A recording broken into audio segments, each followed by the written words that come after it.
And it's spooky time. Here we are. Welcome to Sea Monster Live, number 53. We're getting to the spooky stuff. Spooky season. Hey, Antonio.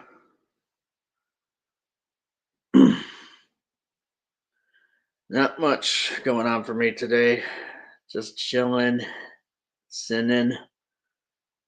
Well, mainly just chilling. Not so much sinning, at least not right now. Good.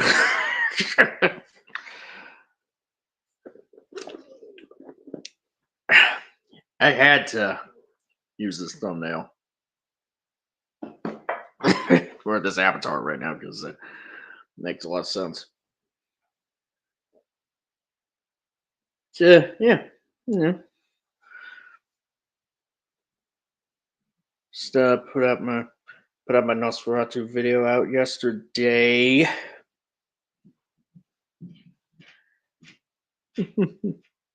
Sorry, it's not a Marvel movie. Sorry, it was not a Marvel movie, folks. But yeah. Mm-hmm. Let's see.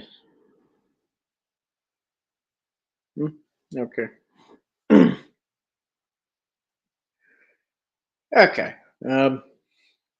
Yeah, we're gonna be Yeah. Well, not sure if I said it already, but just we are gonna be talking about Sinners 2025. The new. Well, I mean, I say new as if like it just came out, but no, like it only came out a few months ago, back in April.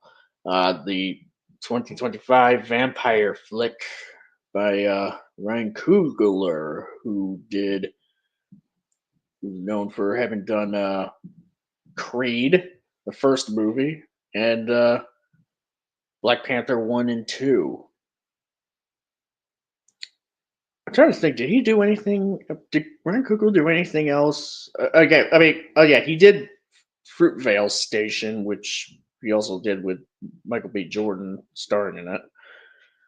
I don't know if that one was before Creed or after.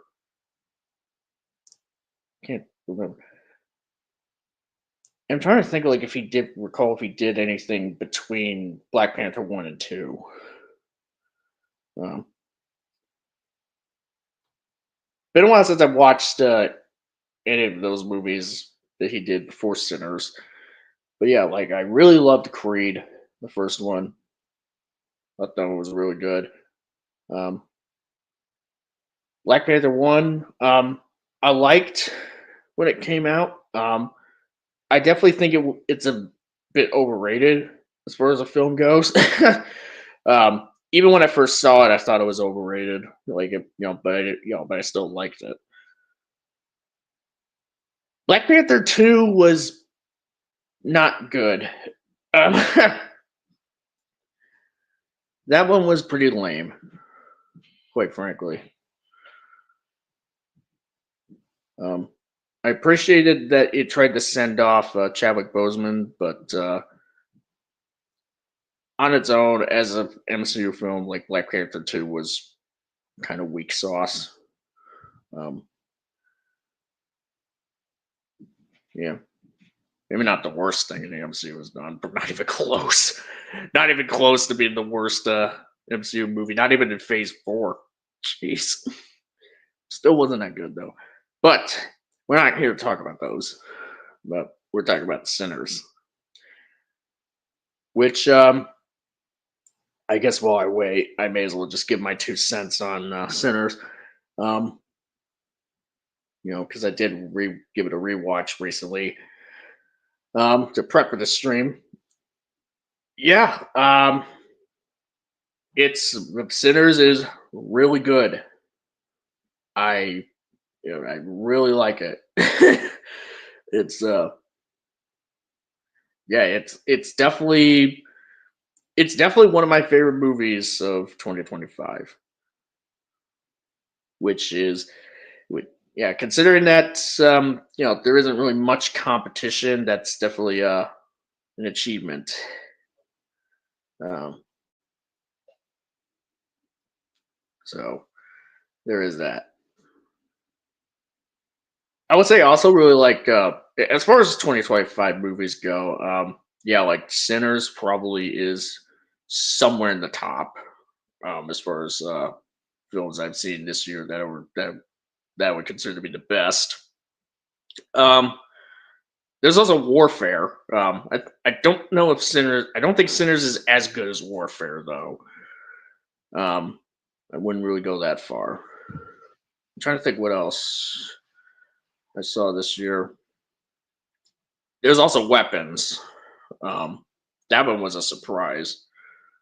Um, I think I kind of gravitate to Sinners a little more than Weapons, but when Weapons comes out on DVD or Blu-ray, I want to give that movie a rewatch and see where that goes, how that ranks, because that one was really surprising. That was really good. Um, and the more I think about that movie, the more I like it. So there's that. In terms of like the writing, I'm trying to think what else, because I know I've seen something else come out this year. Oh yeah, F1. Yeah, that one was really good too. Um, but yeah, well, let's talk about Sinners here. Yeah, it's really neat film going on. Um, just I guess while I'm waiting for people to come on here, because I did send the StreamYard link in, you know, on the Discord for anyone who wants to join. 7 minutes in. 7 minutes in. Usually people are here. Maybe it's because, well, granted, I did start this pretty early. There's probably people just going like, "What the goddamn monster's starting this early? God dang, man! What the hell is wrong with this fool?" Oh, yeah. Yes, I'm pretty much going to be busy later today. You know, going out to a birthday dinner. So yeah, that's why I kind of wanted to start this early. Yeah, I got some stuff going on today later, but I want to fit this stream in because I want to talk about sinners. Yeah. So yeah, needless to say, um, yeah, it's obviously. I mean, it pretty much should go without saying, but like the film is like a beautifully shot film. Let's just say, like the cinematography is just mwah, gorgeous. Really made great use of the IMAX format, especially when it comes to like how like a sunrise or a sunset is pretty much shot to kind of foreshadow like the sort of how the night is like the devil's hour, quite frankly,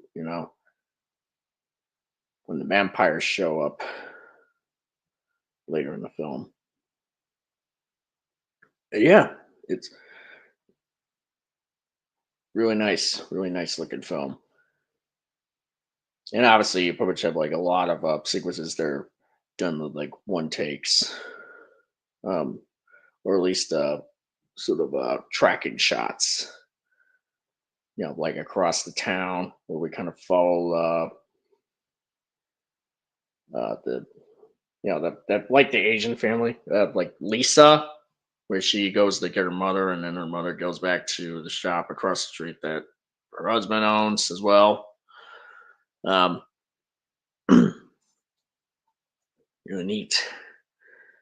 And you got the especially the track and shot that deals with the essentially where Sammy does the song number, the musical number, and we see like spirits of the past and the future of like various cultures. Um, from past and future just sort of colliding with today.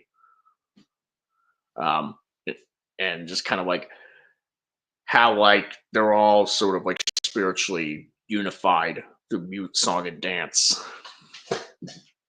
Yeah, it's wonderfully shot. Um, and symbolically like really well done.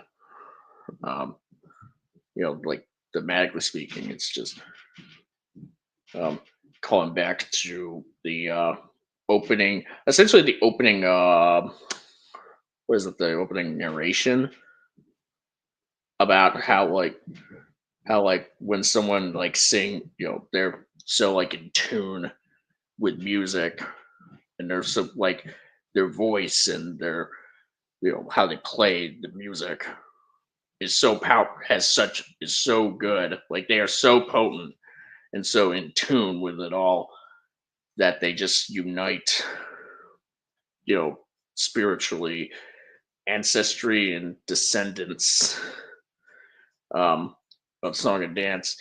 But of course, that could draw the attention of more malevolent spirits, thus indicating vampires, or rather foreshadowing Remick, you know, coming to the club because of Sammy. When Sammy does the song of how he lied to his father, who was a preacher. Yeah, it's yeah, really well done sequence, um, and it definitely gets across, it definitely gets across like sort of the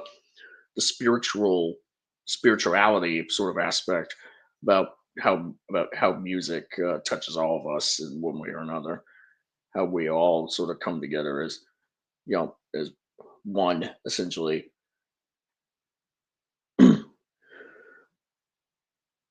Where you got like Sammy and his ancestry and descendants. Well, a lot of the people's like ancestry and descendants, with like hip hop of that of later years, or or pretty much you got what's the what's the family's name?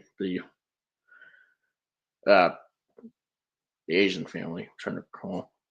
They're their sort of ancestry and descendants as well playing. And there's even like and the narration even sort of ties back. The opening narration even sort of featured like sort of like Native American stuff.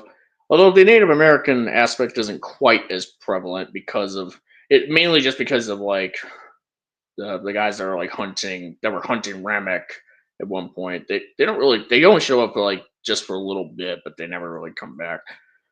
But then but like the first bit, you have like in that narration where it shows like the drawings, people dancing. The first one looks as if like it's sort of like they're just sort of like singing like Rocky Road to Dublin or something similar to that. Just sort of call back eventually call back to or foreshadow Remick and his culture, you know, which he exudes much later into the film when he sings Rocky Road to Dublin. 1, 2, 3, 4, 5. Hey, yeah, yeah. It's really it's pretty much really neat stuff. There. So if anyone who's like listening to this who maybe in the Imperium of Zim Discord, just to make sure, did you did the StreamYard link make it that I sent? Just so because I did send it, or at least I believe I did, just before this stream started. I want to make sure. Okay. All right, Antonio. Yeah, the StreamYard link should be in the Discord. So should be able so if anyone wants to come on who is part of that Discord, they should okay, good, awesome.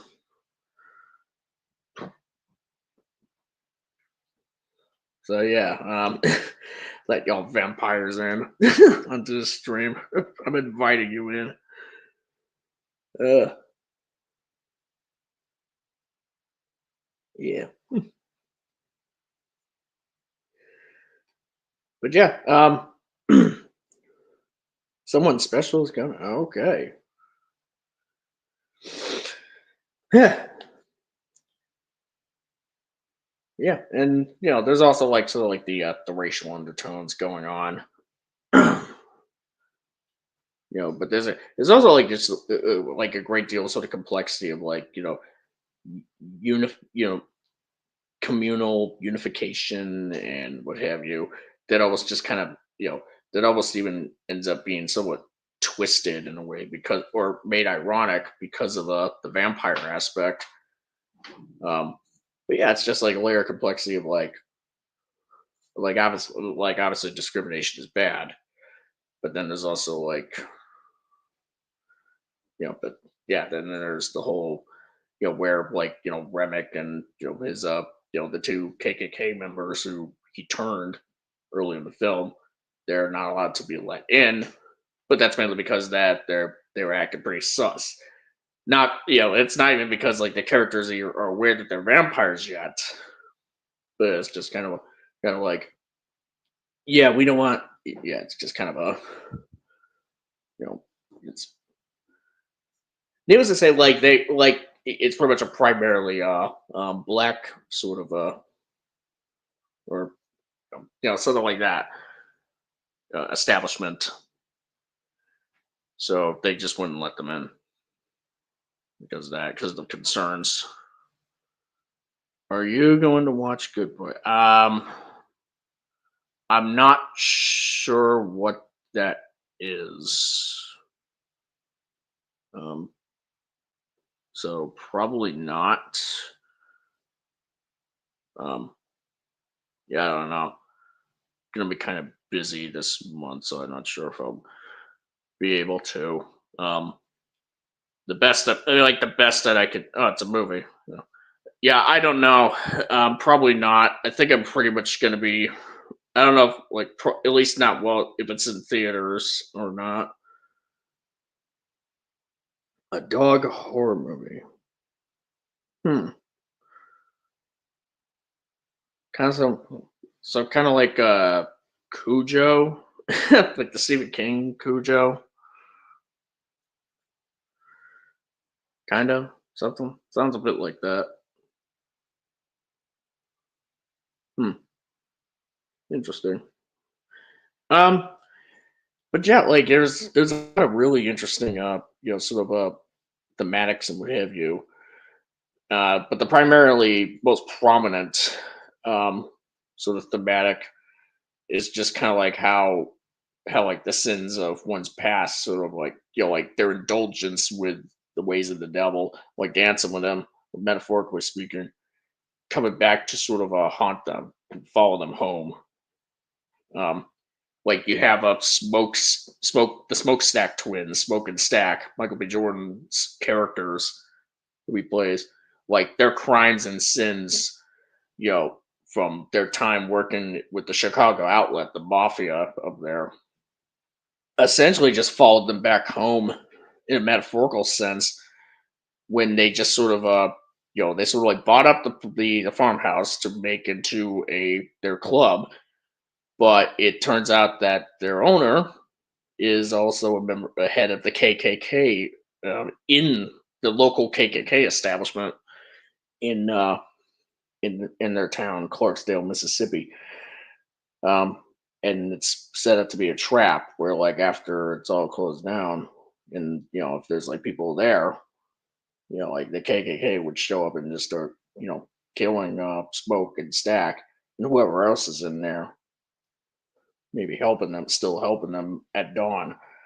Um, Not only that, but also the twins just sort of having needed, sort of like find themselves like confronting with having left pretty much each of their respective loves of their lives, essentially.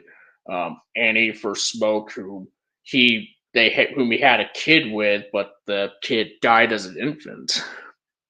So but he's kind of been sort of distant from that because of that sort of tragedy. Um, but he's kind of, and so he kind of has to, he sort of like confronts it, and he sort of like, and thus he pretty much finds himself sort of reconciling with it, has to reconcile with it, and that even sort of helps like rekindle like his relations with Annie. And Stack, having left Mary, but ironically, while Stack is kind of a bit more, was sort of shown to be like a bit more like a more sinner type, or at least thought to be so. He actually left Mary because of the fact, because of like sort of the whole thing, just as a means to protect her, primarily because of the fact that like even though she's kind of like she's sort of half. How do I? What's the phrase for it? Let me see. Like she, like one of her family members was like one of her parents was black or even half black, I believe. That's kind of like what they've established, and so like she's able to pass off as a but white passing. Yeah. Okay. Yeah, that's what it is. Uh, and at the time, like she's just at the cusp. Mary is like at the cusp of in of just being passed off as white, and obviously during this time period, like interracial relations was kind of looked down upon, and so Stack left her essentially as a means to protect her. Um, so so ironically, like Stack kind of left his woman for a more selfless reason, but even then, it's still, but obviously they both him and his brother Smoke have to sort of cut have to sort of like adjust to that. um, while Smoke is actually just sort of denied that Annie, kind of was like protecting him and his brother in a spiritual sense, through her religion. And he's all like, "Look, look that stuff ain't real." But obviously, it would have to be real. It was real in some sense because they're able to make it back home ultimately. So yeah, and of course, that Smoke and Stack, concerned that they danced with the devil in Chicago, and the devil just sort of followed them back home. Essentially, when they tried to move back home, um, they eventually ended up having to sort of like pay some sort of penance. Stack is turned into a vampire, and Smoke kind of ends up succumbing to his wounds after making his stand against the KKK on the following morning. And then that leaves us with essentially the main character of the story, Sammy Moore, Miles Caton's character, who the fact that this is his first acting gig is like absolutely insane, and the fact that he was able to rival like even the best actors in the film, whether it's like Michael B. Jordan, Delroy Lindo, Haley Steinfeld, Jack O'Connell, like the the cast, like the film had a great cast, and Miles Caton like rises above all of them, even the most experienced. Like he did a great job in terms of like conveying the drama and conveying like how endearing of a character he plays, but also just being able to sing, and his singing is incredible. And the fact that him being able to play the guitar is like it's incredible. Like what he was able to do in this film. And yeah, like I mean, if he wasn't as good as he was, if he was like if the actor didn't work, then a lot of what made this movie, essentially work as well as it does, a lot of it just wouldn't really stick. But like he rose to the occasion and he was incredible. It was say, but yeah, as far as like Sammy as a character, he takes part in helping out the twins by playing music for them at their club, and it's blues music. It's like the blues, and which his father, a preacher, apparently considers that to be a sin, as well as just embarking with them. Like his father, like is like that strict to where kind of considers that to be, and his son riding with the twins as a potentially dancing with the devil, and the devil may follow him back home. Um, and sure enough, not only did Sammy sort of like play music, but he plays music so good, like his crazy talent, crazy good talent. Um, it catches the attention of Remick, um, and so Sammy just kind of found himself and everyone else in incredible danger, essentially. So the devil did. So he danced with the devil, and the devil followed him. Um, and yeah, and now he kind of found himself paying for it. And it was like, and everyone that was there was also ended up paying the price, whether they sinned or not. Um, like at that night, because we also have they all and Sammy also like indulged in a bit of sin because committed premarital intercourse with Pearline, who played by Jamie Lawson, who, for what I recall, she was like the mayoral candidate in the Batman. Like she was like the one that was like running against like the more like the more corrupt mayor of Gotham in that film. So there is that. So that's interesting. Yeah, and she was good in this too. So yeah, yeah, they engaged in like intercourse. Like he gives her some tongue action. um, which Stack taught him. Of course. And speaking of Stack, him and Mary rekindle in a sexual manner. But obviously, Mary is a vampire at that point. Um, so there's a bit of sin going on there, going on at the club. In fact, like the first thing that Sammy and the Smokestack twins even encounter prepping for the club was a rattlesnake in the truck that the twins were hiding. Um, so yeah, that's kind of like a bit of a foreshadowing, and obviously it cannot be a coincidence given what the film was sort of the thematics about Dancing with the Devil that the film's got going on. Pretty clear. So yeah, what else? And yeah, and obviously I have to like mention like the soundtrack, which is absolutely fantastic.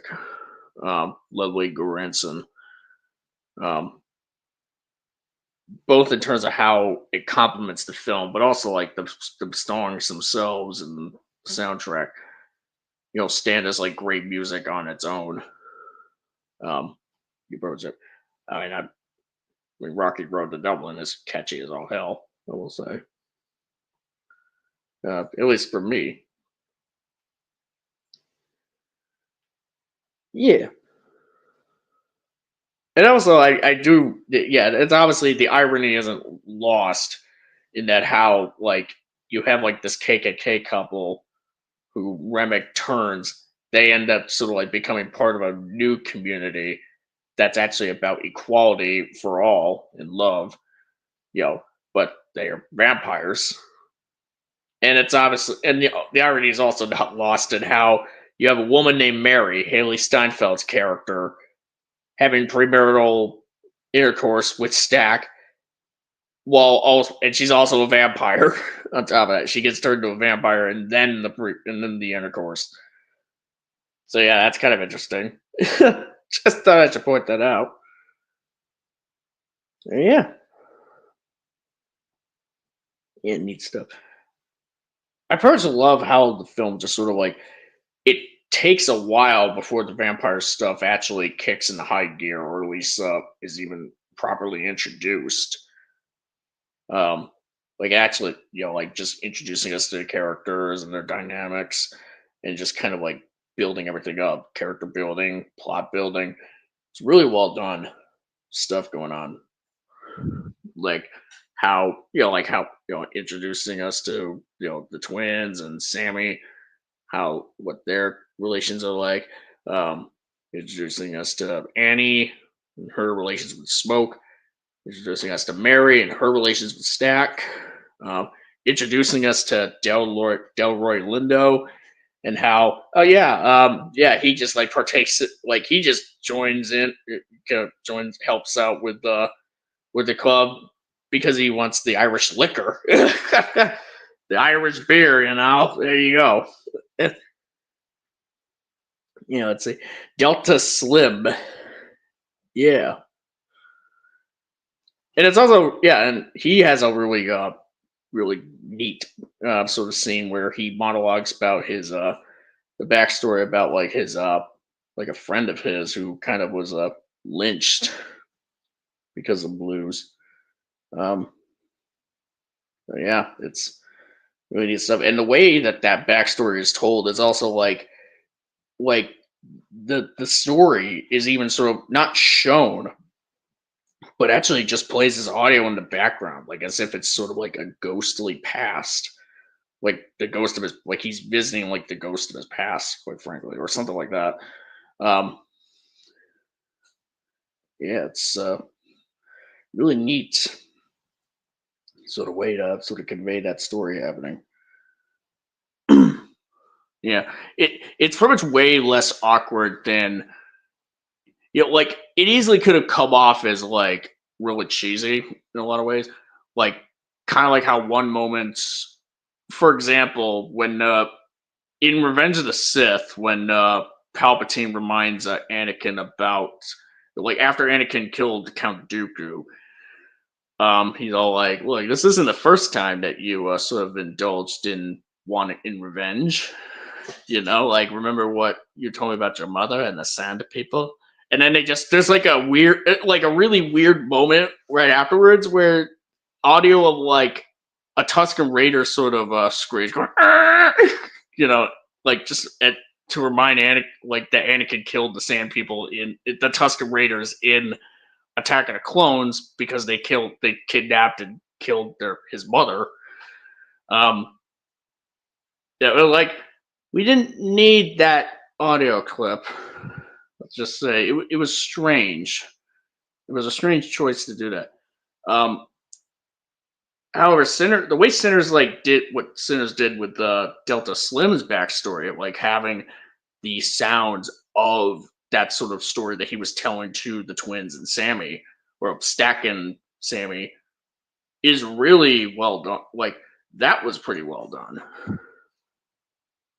and not to mention like the dialogue itself. It's almost like a bit kind of Tarantino esque, kind of. I mean, I think I kind of equated it in my initial review as being something like that, where it really just came off as like real people, in a lot of ways, and it was really cool, really well done. Where it's like where it's able to catch us up to speed on you know about what the characters' connections are with each other, and what they're talking about, like sort of like the small talk and what have you. But it's like really well done in a way where it doesn't come off as exposition at all. It comes off as like actual, where it's like you buy into it as like a real world. Yeah, and and obviously I have to talk about like the vampire stuff. We got to get into that. Um, yeah, Remick. I pretty much I really love this character. Um, he's just a rather just complex villain. Like he has a lot of charisma. Quite frankly, Jack O'Connell does a great job playing as him. That's why I was kind of looking forward to seeing how he what he did in 28 years later. But then I saw 28 years later, I was like, oh no, um, like so. Yeah, you pretty much have that. But yeah, he was great in this.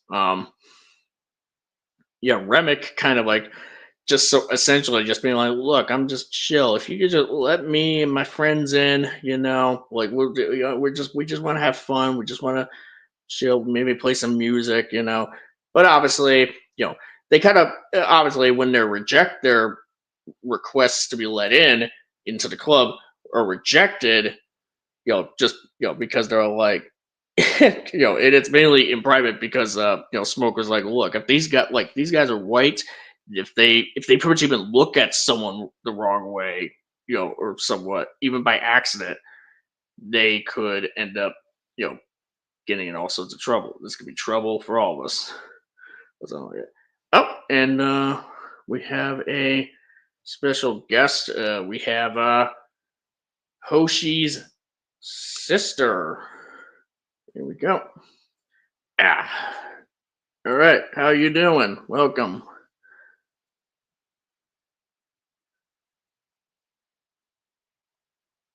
Hmm? Hello? Is your mic on?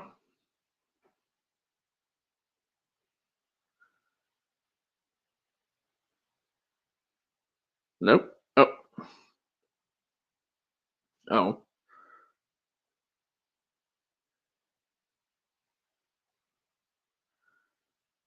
That's weird. Okay. Um give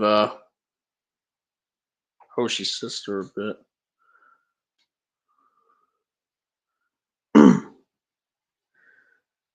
Yeah.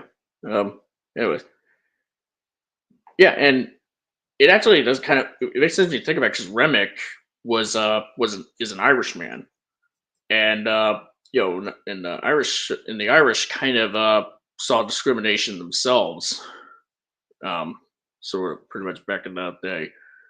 So having Remick, be have this sort of backstory of him being an Irishman who's kind of lived for hundreds of years and just want to unify people, with and what have you.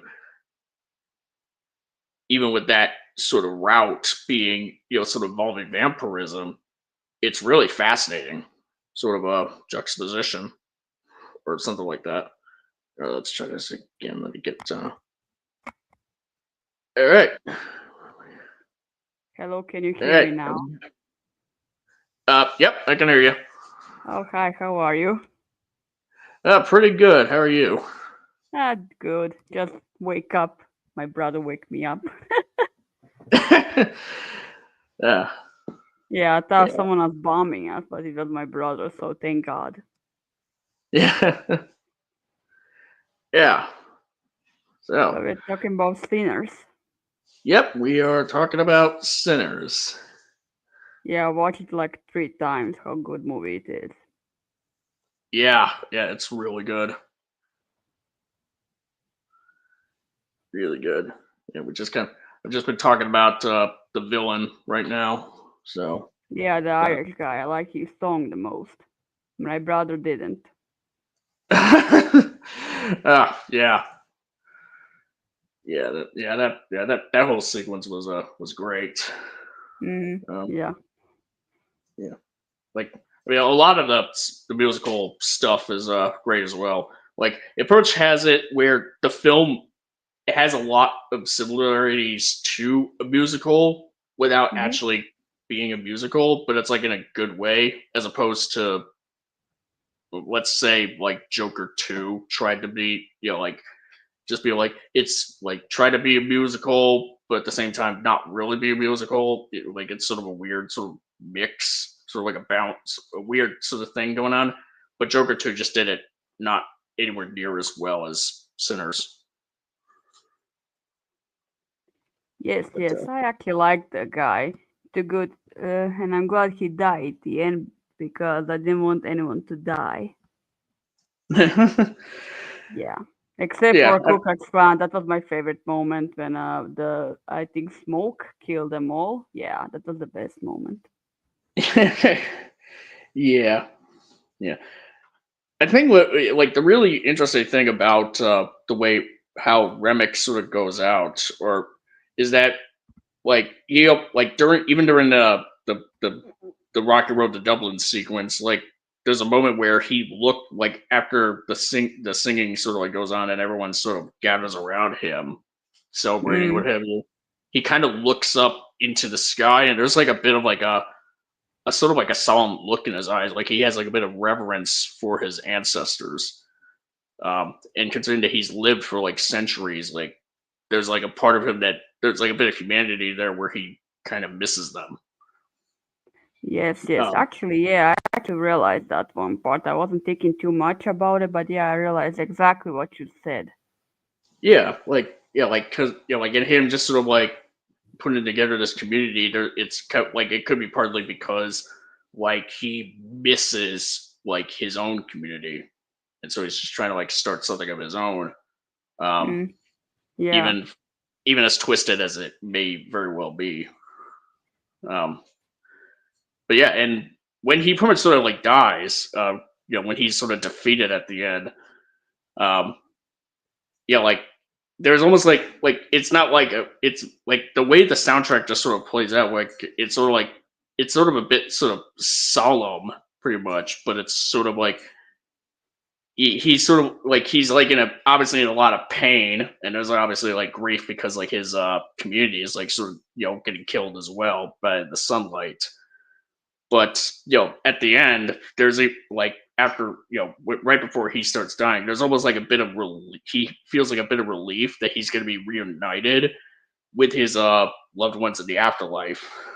Um, Yeah. after been going on for so long without them, um, and you could definitely tell that he's kind of like potentially going up to the heavens essentially because because like that sort of fire tornado sort of thing going on with that he's engulfed in, it actually when it dissipates, it ascends like goes up rather than go down. So it's actually like so it's like he was so it could definitely be pretty apparent that he wasn't that bad of a person in his life pre vampirism. It's just that him Yeah. becoming a vampire just sort of changed him. Um, in a lot of ways. Yes. Yeah, yeah, it's really good stuff going on there to just kind of think about. Yeah, and it's also really interesting, like sort of how like the mechanics of the vampirism kind of goes on, where it's sort of a bit of a hive mind type of thing, where when Remick kind of feels pain, like when he has like the silver sort of like the silver plate that was I'm not sure what you would call that. Like the part of the guitar that Sammy used gets embedded into his head. Like everyone else kind of feels that. It's a really well done, pretty neat Yeah. You know what was detail there. very interesting to me when he died? That part where he was still in war, the spike burning. He literally goes to the heaven. That was very interesting to me because vampires have always been seen as a demonic creature, the undead creature, demonic undead creature.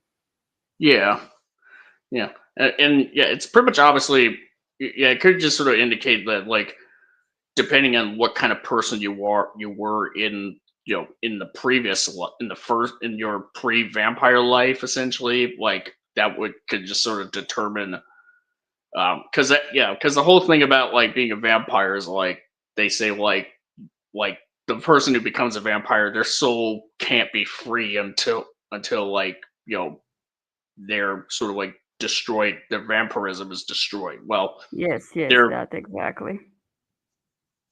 yeah.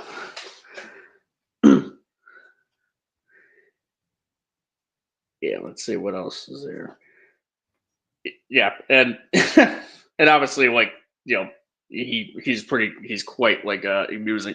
Has like a lot has some pretty funny stuff. Like he just like gets the plate like in his head, and his reaction is just like shit. Yeah, like like yeah. that like it was like you could tell it was like really painful, but he just like takes his like wow that real it's like as if he stubbed his toe. Like it just yeah. That Yeah, was the really neat. part where he actually hit him with guitar, right? Yeah, that was when right after Sammy hit him with the guitar. Yeah, Yep. don't angry the guitar, man. Yeah. The yeah, and yeah, not to mention like the film definitely you know, it definitely goes all out in terms of like being pretty gruesome, let's just say. Or at least like as gruesome as it needs to be, Yeah, you know. Because like some of the vampires they like some of the vampires like when cornbread gets turned into a vampire, like it's almost like zombie like in a lot of ways. Where they're just yeah, not really affected by what happens to that. Like unless you stake them in the heart, obviously, or hit them with something silver. Like they'll be just fine. They'll just take it. yeah. But um, that guy, that actor guy, he wasn't stabbed by a guitar. He was stabbed too. He was burning it. He still could move, which was very, powerful for vampire. I actually thought he's going to survive at the end, and then come in the future or some shit like kill them again. yeah. Well, I mean, yeah. Obviously, that wouldn't really happen because the sun, because the sunrise was about to happen. So even if the stake in the heart, was like yeah, because like even though the stick, even when if the stick in the heart was was gonna be like it was only gonna just sort of like inconvenience him to the point where he would still be pretty weak, but not so weak that he wouldn't be able to do anything. The sunrise definitely made it sure that it's like no, you're done. Yeah, you're done. So Yeah, exactly. yeah, although yeah, I mean like I will say like it's yeah, like when they pretty much sort of like established that Mary and Stack as vampires, they were the ones that sort of survived. Thank Um, God. yeah, Yeah. I was it's actually very, very happy when I see him at the end, and I kind of uh, when they came to that bar when the cousin of Smoking Steak become old man and a successful player, of course. I did expect them to spare him because I mean, if they didn't want to spare him after all these years, they would kill him like earlier, but they didn't. Which is, right. I was very glad because when I watched the movie, and whenever every time when some of them become the vampire, I thought they completely lost themselves. They completely no longer themselves until spoilers for those who didn't watch the movie. And Steak almost killed his brother. No, no, Smoke. Smoke. My apologies. Smoke almost killed his brother. He actually tried to force him to promise him that he will not harm their cousin at the end of the movie, Yeah, which is I was very glad because I actually thought that they were completely gone. Those who turn into vampires because they have to be killed in the end. yeah, yeah. I mean, I was just kind of like thinking, like, so what, like, where would Stack and Mary have like hidden off in when the sun rose? Like, because they showed Mary like running away out, like not hiding into like a part of the house, um, where there wouldn't really be where there wouldn't be sunlight. Like she was like running off like to like the fields essentially. Like yeah, it's a. I would say like it would have been nice if it were just a little bit. I guess it would have been nice if it was a little more clear as to like where would a vampire sort of like hide off, in the sunrise? Like, where exactly would they go um, to get away from it? You know? Well, that's their secret. That's their area 51. Yeah. Yeah, just but yeah, like it would have been like said we could at least infer like, oh, so that's how Remick was able to sort of like get around, get where Remick would have hidden away, before sundown. So that Yeah. I don't know. It was it's some like it's some questionable stuff, but not like too much. But it's not like so much that it hurts the movie that much. It's just like could have used like a bit more information. Just a little more clarity on there. Um, and I would say like the mid credit scene definitely does a great job in putting a nice period in the story, where where like Mary and Stack like have a lot of reverence for the past, and it's like very solemn, quite frankly, and just to kind of like have Sammy sort of like play music for them like he did back in the day, like one last time, Yeah, yeah, and they just have like a lot of reverence about how like so like that day before, or well at least like with Stack and Sammy, like how the day before, the day of like when they were about to like get everything ready for the party was like the best day of his life. yeah. I never thought about it because it have to be ended in that most horrendous way. And the night just sort of like and obviously it was only like the day. It's not so much the night, but even then, like like the night before the vampire stuff happens, that was like, they were just like, yeah, that was a great time. But Stack definitely like had a lot of appreciation for the day because it was the last time he got to see his brother, and last time he got to see the sun. Um, Yeah, yeah, he pretty much like just sort of like cherished those precious moments before him and Mary turned. Um, yeah. I yeah, remember that was actually my favorite moment when they were remember the last day. That it was sad. It's like you do not know what day or what moment or anything in your home anywhere is going to be the last time you saw. yeah, Yeah, like a movie is like a warning for whatever is going on right now. yeah. Yeah. Anyway, I There is enjoyed the kind of movie. That's it. yeah, yeah. It's a really really a nice moment. Yeah, I mean, like, it would just kind of make you wonder, like, considering that they have that last bit go on as like a mid-credit scene, because they're like, and like, I don't know if they were just kind of like thinking, like, well, people are used to like sticking around for the credits because of like Marvel just kind of getting people acclimated to it or not, but it's like it'd be kind of weird if like people just sort of like left the movie like as soon as the credits started rolling before you got to that mid credits, like that very last scene with between Sammy and Stack. Like it's just kind of like a like I don't know, like that was like it's a bit strange of a choice to have it as a mid credit scene, but it's like it's not like it doesn't ruin the scene really. It just kind of like as far as like structuring it, because some people would leave when the credits start rolling and they would just kind of miss like this last scene that puts a period on the story. Um, but yeah,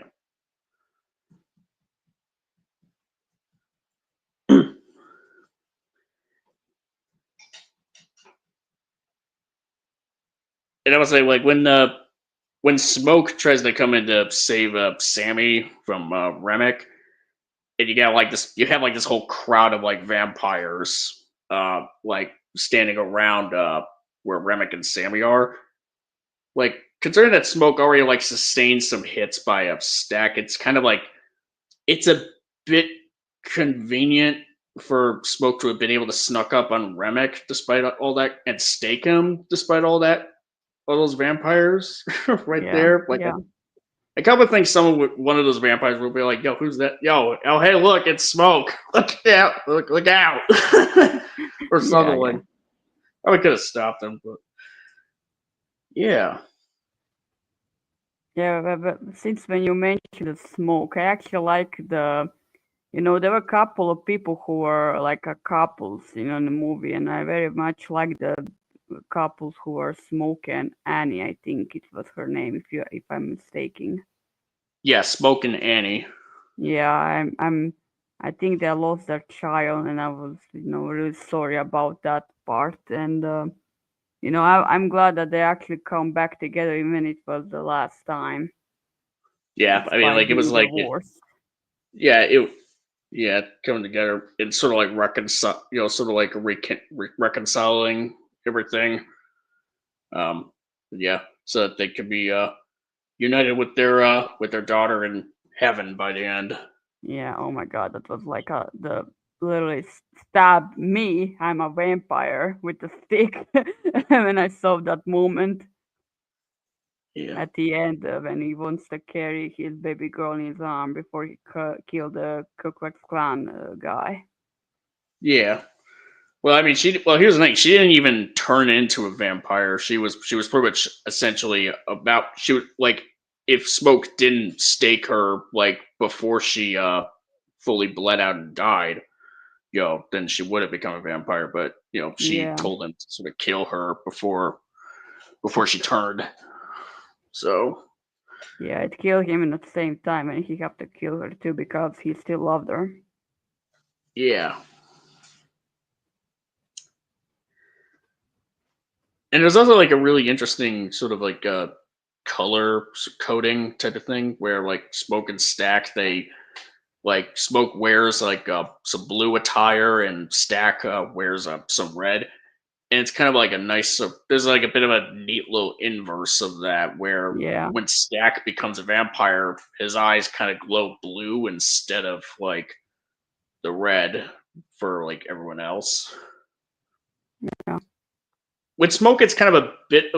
It's a little more of a stretch because, like like you can say, like, oh well, Smoke is like covered in blood, and blood's often considered to be red. But yeah. yeah, It's I'm not like sure. they're Like, representing themselves, their brotherhood. The Smoke love his brother stakes, so he colors himself with his color of personality, or what you say, the color of the eyes. But and Stake color himself with the red, like a temperament of his brother Smoke. yeah, yeah. It's, Anyway, nice to meet you. I must go now. I'll call my brother to go continue with you.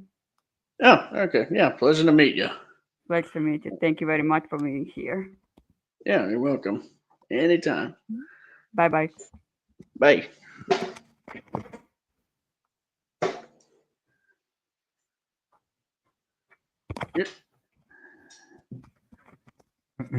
Hey man, how are you doing? Hey, hey, Antonio, doing good. Hey, I just want to say, it's very nice of you to be, talking to my sister. This was like her first time talking to one of you guys. Yeah, yeah, not a problem, man. Not a problem. It was nice talking with her about sinners. Yeah, but also, by the way, I'm also not gonna be here for a while because me and my sister are gonna be going out in our city, you know, just seeing what's up. And also, today I was talking to a couple of graffiti artists, and I was thinking that who knows, maybe someday I'll be a graffiti artist or Hmm. graphic designer. Oh, nice. But at the same time, even though this is not the movie for me, I will say that really, really enjoyed The Sinners. I think it's easily probably one of my personal favorite movies that came out this year, and I dare say it's probably might be my favorite movie of the year because of how solidly written it is. The actors slash characters are really well written, and also the villain is super interesting and just overall really enjoyable to watch. And also the dancing sequences in the movie are just so goddamn amazing to watch. Just Oh yeah. literally any scene moment where the time flows by and you see, all the time periods of, the what the actors are doing to, what they're doing right now to, in the future they're like having this DJ slash hip hop, type of dancing. Oh yeah. Yeah, it's like how all sort of like spirits in past and future uniting with the present, of all cultures, just kind of through song and dance, pretty much, where it's a universal. It's pretty much essentially like a universal language almost, like because like it's something like that's been going on since like the dawn of man, essentially. um, Yeah. But also I just also really like the main villain song, which what's the name of the main villain actually? Remick. Oh yeah, Ramek. I really like the song that Ramek was doing, like how he was making like this cult for him, while at the same time trying to create his own family. It's kind of like Yeah, a more darker version of what the Smoke has been doing with his song. yeah. Yeah, it's kind of like a darker. Yeah, it's sort of like a darker reflection of what Smoke and Stack were trying to do, essentially, like bringing a community together. Um, yeah, and there's even But like sort of yeah. I'm sorry, you go uh, ahead. anyway, I think I'm going to be leaving right now. Thank you, Sea Monster, for having both of us on, and thank you for allowing my sister to talk to you. It was a Yeah, yeah, yeah. It's no problem at all. It's a pleasure. But Yeah, also, if you want to know, thank thank you so much for the shout out on your Nosferatu video. Thank you for including me on the credits. It's legit amazing to have my name on one of the videos. Like, genuinely, I'm very, very grateful for doing such a thing for you. yeah. You're welcome, man. Of course. I'm trying to recall if I also put your name in the credits of my Yes, GXK yes, you videos. did. You put the Hoshi one and my name as well. Ah, yeah, yeah, yeah. Yeah, of course. Yeah, not a But problem. anyway, hey, before I go, is it okay if I ask you something? Yeah, sure. Go ahead. I know this, since you've been talking about, Robert Eggers' Nosferatu version and how much you really liked it. I know this probably will never ever happen in like ever, but how about I'll say, well, hear me out. How would you feel if Robert Eggers like ever did like his own take on like the King Kong movie, specifically like the his take on the 1930s version? Hmm. Hmm. Yeah, I'm not. I'm not. I guess it's mainly because like he has like his own like the movies that he's done as of late. Like even though even though King Kong would be technically a period piece, like considering like his movies are set in like times that are like way before they're even before way before even the 1930s. Like they almost kind of like have like a sort of language of their own, like visual and dialect, what have you, like The Witch and The Lighthouse and Nosferatu, The and Northman. especially The Northman. I mean, like I think I could see him doing a like I don't know. It's strange. I'd have to. I don't know. I probably it would definitely be very different from what he would usually do, from what he's known for doing. Well, for But I don't starters, know it if it will would be a lot necessarily more be. CG in it. Yeah, yeah. I don't know. I think it would be. It would pretty much. I think it would just kind of lose a bit of like what makes Eggers like all that distinct, and it probably wouldn't. It would come off as like not a whole heck of. Depending on how he does it, I don't know if it would just be too derivative of Peter Jackson's King Kong as an example, or not. I don't know. I guess it depends. Like, hmm. I have to think about it. I have to think about that one. Okay. But also, I forgot to tell you this, but happy birthday, man. Yeah, thank you, man. Thank you very much. Yes. You- Yeah. Yep. Also, my sister also said happy birthday to you.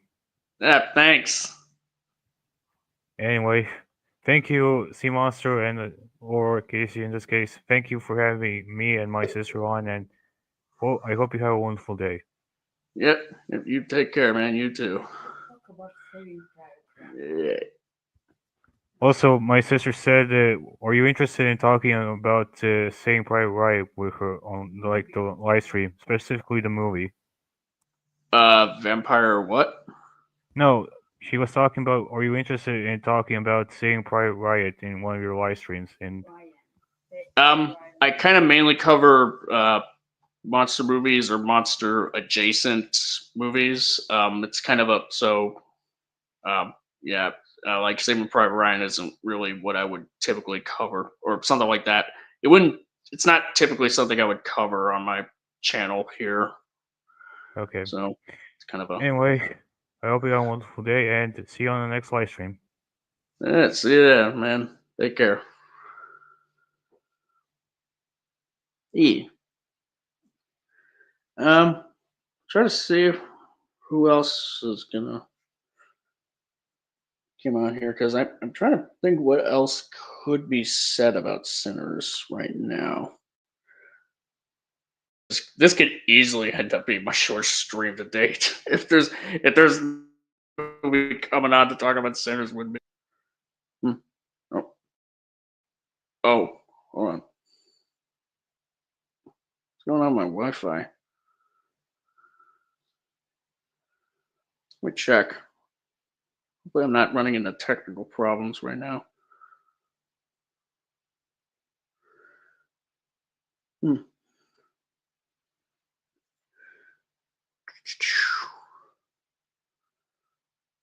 Hmm.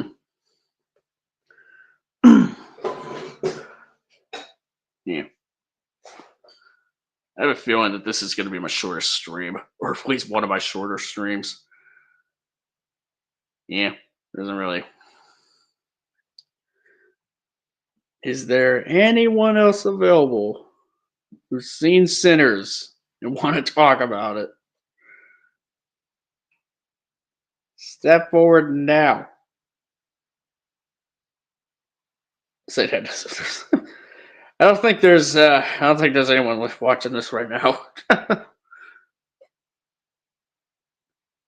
This isn't going to be too similar to my Abigail 2024 stream from over a year ago.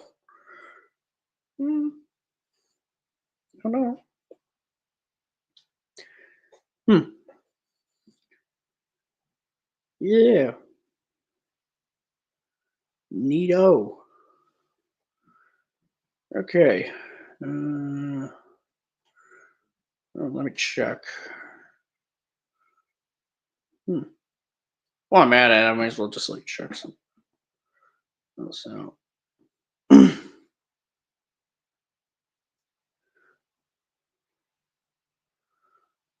All right. Who else wants to? I don't know if anybody else has seen Sinners or cared to watch it. Hmm. Trying to think of what else. Yeah. I guess if there's like nothing else for me to say about the movie, frankly, oh, then yeah, Sinners is yeah. I would pretty much just say Sinners is quite the good movie, very good movie. So if anyone else wants to come on and talk about it, um, whether they want to join me in praising it, or if they or if they may have a potentially different perspective, that's I'm open to that as well. Yeah. hopefully.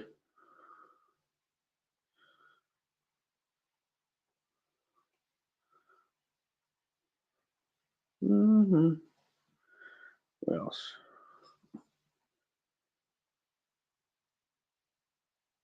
I always kind of wondered, like, is this stream gonna be like? I kind of I kind of had a feeling that this may not be too popular of a stream. Not in terms of like my take on the movie or anything like that, but rather just like a popular stream in terms of like how many people, at least those who follow me on my channel, would really would have seen Sinners or would have been interested in it. Which is honestly kind of a shame. It's kind of a shame because Sinners is really good. It's a really good movie. I recommend it. It's probably it's definitely like among the best movies that's come out this year. Which I mean, I will say, like, here's the thing. There's like some movies like I would kind of tend to go like at least with an initial rating system scale, like in terms of like a star rating or or whatever rating you go for, like from like 0 to 5 star rating, or like 1 to 10 sort of rating. Sinners is like like Sinners has like a few things here and there, and I think I mentioned them. They're sparse, but they're not really. But they are there. Where I'm like, yeah, that could have been tweaked a little bit, to make it a little better. That kind of keep the movie from being like amazing 5 out of 5 for me. But it's pretty damn close, I will say. It's not it's not as good as Nosferatu, at least where I'm sitting, but it's close. It's pretty close.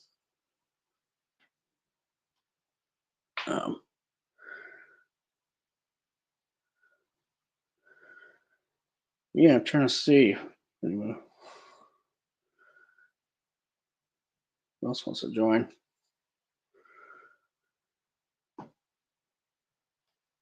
And to be honest, like, quite frankly, like, there hasn't even really been like any movie that I've seen this year that's even like a 5 out of 5 star movie for me. Again, like movies like Sinners, and I think Warfare is as close to like a 5 out of 5 as you can get. Like Sinners is like a really close second to it, I will say. And neither of them are like quite 5 out of 5 for me yet. I guess if I want to like watch Warfare again, or maybe that may bump up a little bit, but see how it holds up. But yeah, there really hasn't really been any movie that I've seen this year that's like a 5 out of 5, or at least not, or at least like upon like first viewing has been like a 5 out of 5, and however many more viewings. Hopefully, Guillermo del Toro's Frankenstein will be that. I hope. I really do. I want that movie to be like so good. uh,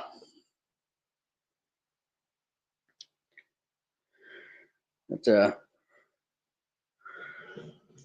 I'll just be kind of rambling at this point. Yeah.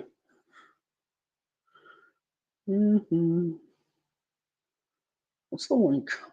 I'm just kind of looking over some stuff. Really, mainly, just for gets and shiggles.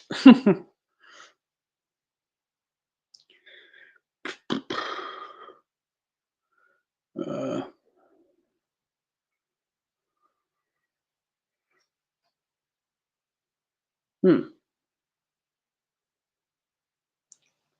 Let's see.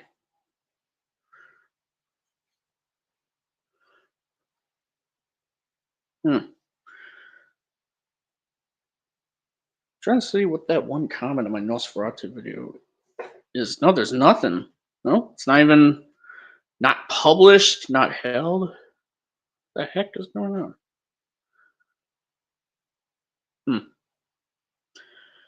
I don't know. Also kind of want to check over something real quick. Just because it is kind of relating to Nosferatu. I mean, like the Sinners discussion is pretty much done at this point. Really good movie. Recommend it highly. So, yeah, kind of want to, but I do kind of want to check something. Just it's mainly relating to. It's mainly relating to one of my Nosferatu streams. Um,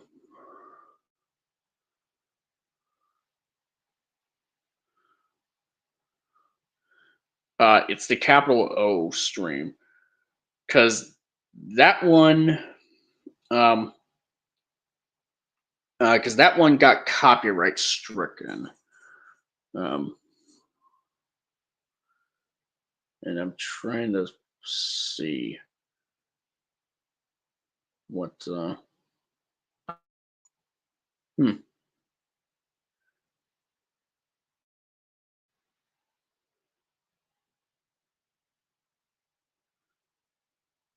Okay. All right. Okay. All right. That pretty much about tracks there.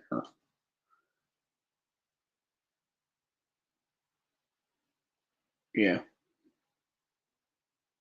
All right. Yeah.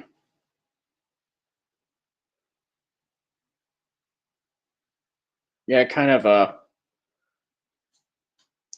Yeah. The video got claimed. The stream got the Capital O Nosferatu stream did get claimed because there was definitely like quite a bit of footage that was used. That footage from the film that video played essentially liberally.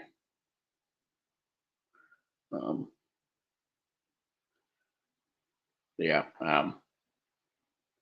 didn't exactly want to risk.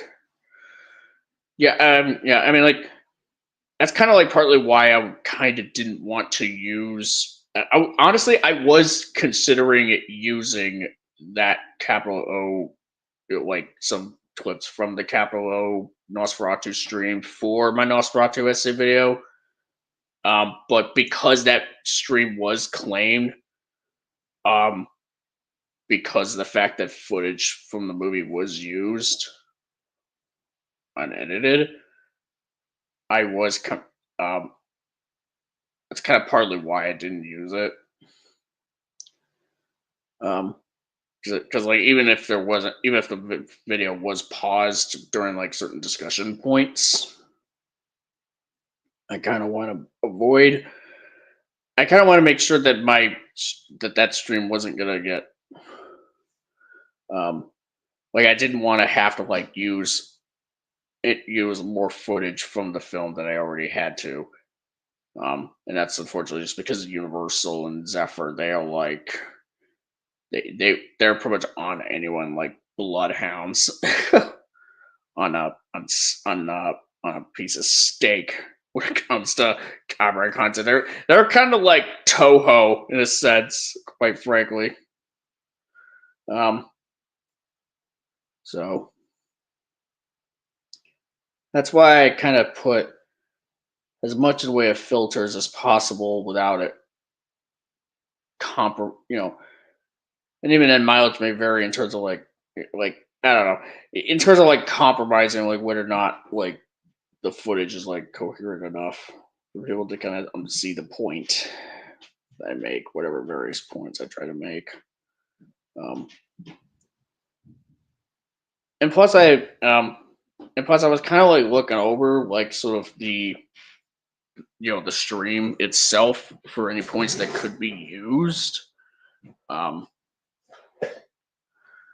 And honestly, there were kind of like several gaps where there were several points where like this would make for really good discussions in terms of not just about the film itself, but also like but mainly just sort of like the discussion that me and Lecarudi and Lau and Minecraft World had on like just the philosophical concept of evil that do kind of pertain to Nosferatu.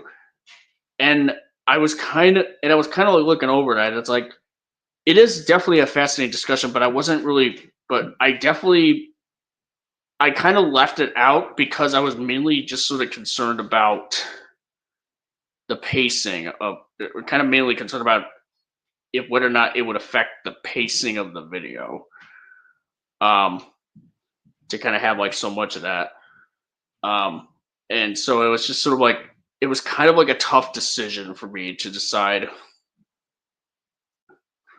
yeah, to just sort of like to elect to not include that because it's one of those things where it was like, do I want to keep this? Well, like here's the thing, I pretty much wouldn't have. I definitely would not have have made my video longer.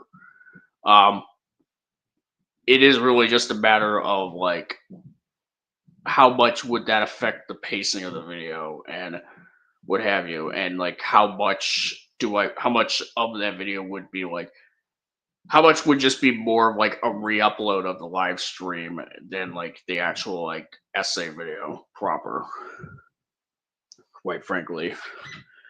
So it's like, do I want to include the sort of like the clips from the Capital O Nosferatu stream,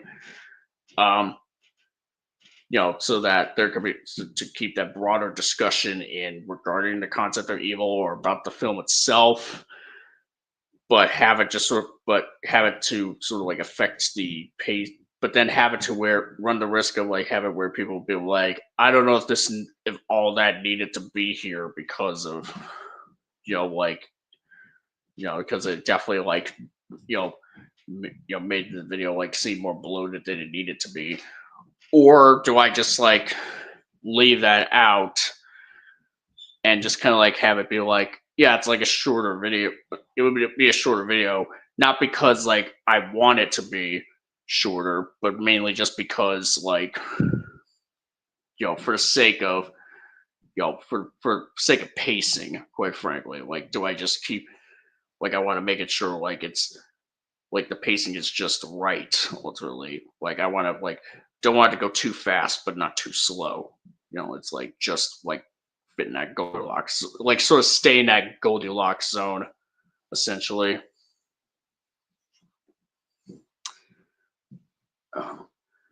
Yeah. And honestly, like upon just sort of like watching the film and sort of like yeah, it's sort of just like molding over some of the stuff, some discussion points that we had. I honestly just kind of stand by with the conclusion that I came to about Nosferatu 24, and and the points that are sort of brought up, even during the Capital O stream, if I'm being honest. But I guess we'll probably have to save that for another time. Because I am planning on doing a stream related to Nosferatu 2024 that could kind of serve as a bit of an afterword. Afterward as in like AFTERWORD.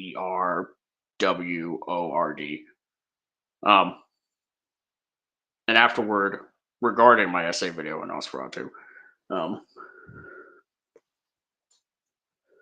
Probably just save that for later. For that later stream.